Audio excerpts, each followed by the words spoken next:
Hello' everyone, কি খবৰ আপোনালোকৰ? আশা কৰোঁ সকলোৱে ভালেই আছে। আৰু ৰুমৰ কালাৰ কৰা ভিতৰৰ ভাগ হৈ গ'ল আৰু বাহিৰৰ ভাগত বহুতখিনি প্লাষ্টাৰৰ কাম বাকী আছে, সেইবাবে বাহিৰৰ ভাগ কৰিব নোৱাৰোঁ। এনেও বেমাৰৰ বাবে বহুত বেছি পইচা যিহেতু খৰচ হৈ গ'ল, ভিতৰৰ ভাগ কৰিবলৈ চেষ্টা কৰিছোঁ। কাৰণ বলক ভিতৰখিনি দেখুৱাই দিওঁ, তাৰপিছত কৈ আছোঁ কিয় বাহিৰৰ ভাগ কৰিবলৈ বেছি ইচ্ছা কৰা নাই। আৰু এয়া বাহিৰৰ কালাৰটো, গ্ৰিলৰ কালাৰটো প্ৰথমতে চেৰী কালাৰ আছিলে, এতিয়া এনেকুৱাকৈ দিছোঁ পাৰ্পল কালাৰ। আৰু গল্ডেন আৰু হোৱাইট কম্বিনেশ্যনটো কেনেকুৱা লাগিছে জনাবলৈ নাপাহৰিব দেই। আৰু ভিতৰৰ ভাগৰ দেখুৱাম এতিয়া। ভিতৰৰ ভাগৰ বস্তুবিলাক ইগন'ৰ কৰিব, কাৰণ যিহেতু আমি যাব ওলাইছোঁ, আজি ঘৰৰ পৰা যাম, লাষ্টৰটো দিন, সেইবাবে আনডিচিপ্লিন হৈ আছে আৰু ল'ৰাই গেমত ব্যস্ত পূৰা।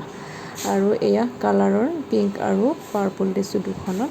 আৰু সেইদিনা গুৱাহাটীৰ পৰা বস্তুখিনি আনিছিলোঁ যে, ৰেককেইখন শ্বু ৰেক এনেকুৱাকৈ ৰাখিছোঁ বৰ্তমান। আৰু কালাৰখিনি কেনেকুৱা লাগিছে জনাব। কালাৰ কৰিলে মনবিলাক ভালো লাগে, কাৰণ প্লাষ্টাৰ কৰা হৈ থাকিলে আধৰুৱা যেন হৈ আছিলে।